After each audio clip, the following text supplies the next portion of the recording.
What's up, you guys? Welcome to this week's One Piece manga review, and let's just talk about chapters 873 and this week's chapter 874.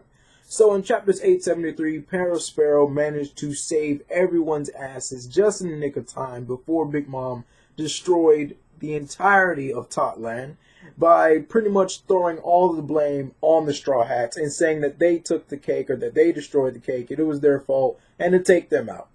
However, he pretty much gambled his own life because Big Mom said that if he was lying, that she would kill him, and if they don't have the cake, that she was going to kill him. So he's pretty much riding on borrowed time at this point, that it's a gamble he can't possibly fulfill.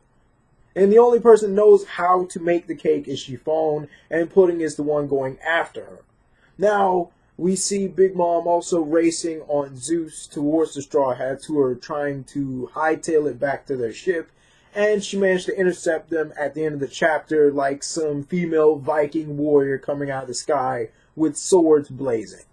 Now, in chapter 874, we see Big Mom is able to cause immense damage to the King Bomb. And, you know, this isn't unprecedented. We've seen that Demon Lady Amon was able to cut King Bomb in half slowly and brutally. And King Bomb has went through a lot of crap. He's went through the thick of it. And on top of that, a huge chunk of him is just destroyed by Big Mom's attacks. But my main gripe with this chapter is how Big Mom handled the Straw Hats and how the Straw Hats handled Big Mom. Because, in essence, Big Mom had them by the balls, okay? She was going to destroy them with another attack that they couldn't possibly dodge. And Nami decides to create those cloud balls because she theorizes correctly that Zeus loves them. And so Zeus is eating these cloud balls, and it just throws Big Mom's whole rhythm off with the attack, and she ends up missing. And Zeus goes renegade. And to me, this is just something that I just don't like because it seems so forced. It seems so unnatural that Zeus, one of Big Mom's top 3 homies, made from her own soul, supposedly one of the most loyal homies to Big Mom, would just decide to go renegade because there's some clouds that he can eat. Because Nami made them. Later on, they make it to the Seducing Woods, with Big Mom unable to even possibly catch up. And Zeus catches up to them and asks for more clouds, and Nami makes an offer for Zeus to be her servant. And to me, it's just, I understand it's supposed to probably be like a funny comedy thing in there, but it just irked me so much because these were the same homies that in the Seducing Woods, Nami had the Viver card of Big Mom, and they couldn't even attack her. They had to do everything she said because she possessed a piece of Big Mom's soul. These are the same homies that Big Mom has created. These are the same homies, Prometheus, Zeus, and Napoleon, made from Big Mom's very own soul. And Zeus, one of the 2 main homies, is turning against Big Mom for clouds. For basically food.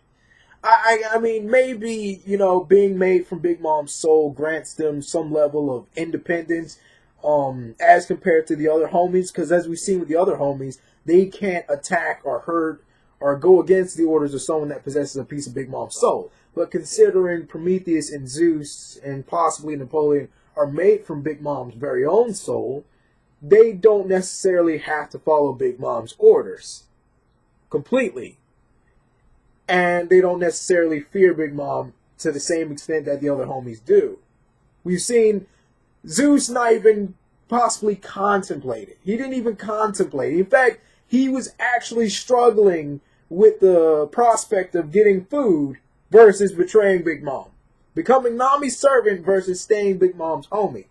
And to me, this is just a recurring theme in Big Mom's crew because, as we've seen in this whole arc, it's loyalty that's the issue with Big Mom's crew. It's loyalty. The fact that they let in Beige Capone, who is known for taking out the heads of organizations, families, and pirate crews, and appointed him to a rook as security defense for the wedding ceremony.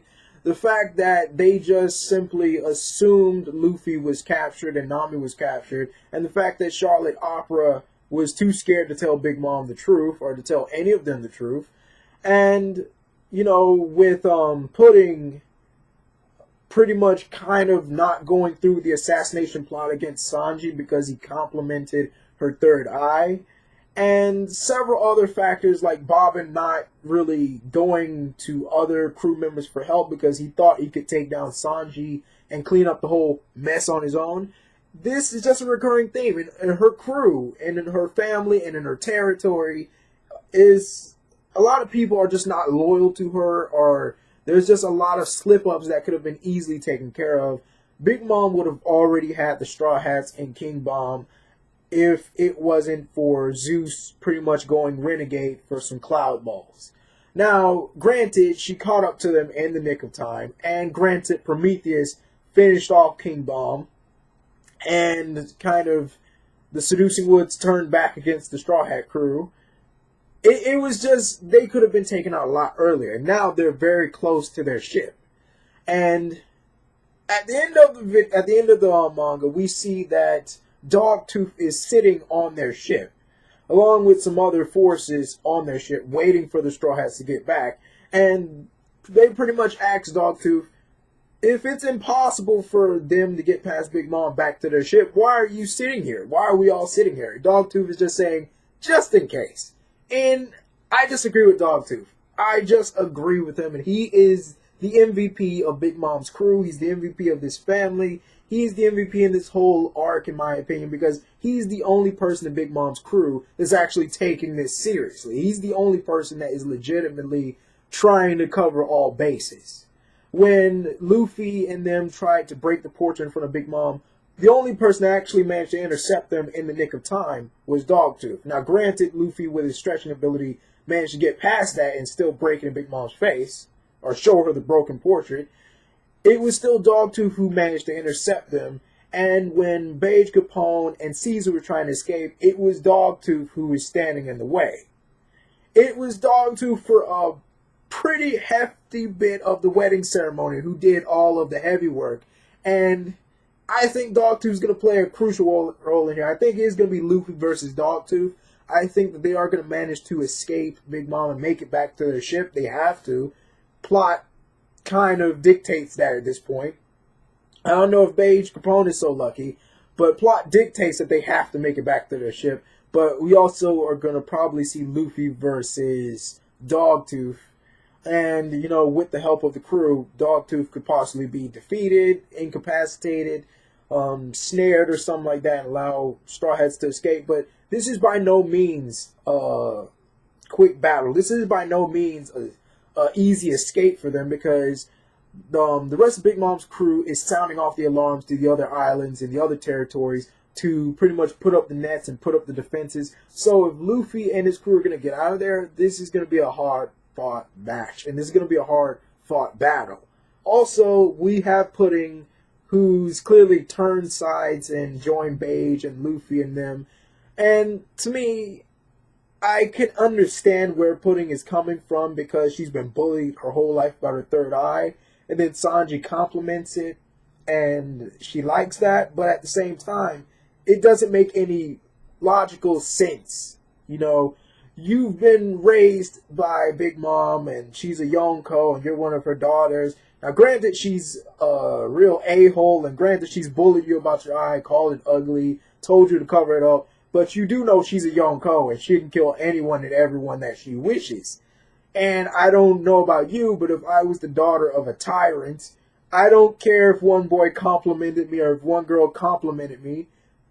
If I know that I am the daughter of an almost omnipotent tyrant, one compliment is not going to do it for me to betray my mom or my dad or my parent or my family just to join your side.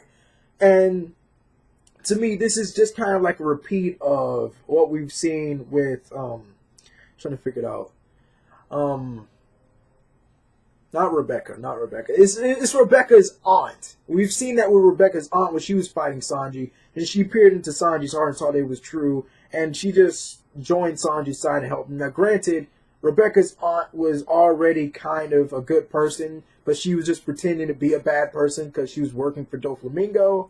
But it also brings us to Baby 5, who, because of her personality quirk, she's very quick to help people if they say that they need her. And because of that very own quirk, she not only turned sides against Doflamingo, but married the same people that was fighting Doflamingo. Married the guy who was a part of the alliance to fight Doflamingo. So I just feel like it's one of those things where One Piece has with women, where they just are so quick to turn sides, so quick to go from enemy to ally. And I'm just like, no. Like with Boa Hancock, we see that she goes from an enemy of Luffy's to his biggest fangirl and his pseudo-girlfriend from time to time and stalker, because he doesn't really like her back. And he's kind of oblivious to her, physical appearance and stuff like that. And I'm just like, no. What we need is female characters that can be both attractive and, fierce. Not the ones that can be easily swayed to become your friend just because you're nice to them, just because you say the right things, or just because your heart is pure. We need people that are downright ruthless and vicious.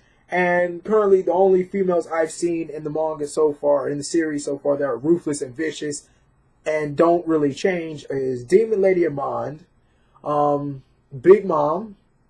We've seen, trying to figure out the woman in Blackbeard's crew. We've seen her. We know that she's downright ruthless. There's other women in One Piece that are kind of ruthless and fierce and everything like that. But it's just a recurring theme where Sanji comes across a woman, or there's like a young female in the One Piece series that just turns sides so quickly for very little reason or very little basis. And this is what I just don't get. But this is VM. Like, comment, share, subscribe. Also like my Facebook page. VM is going to be in the description. Bye.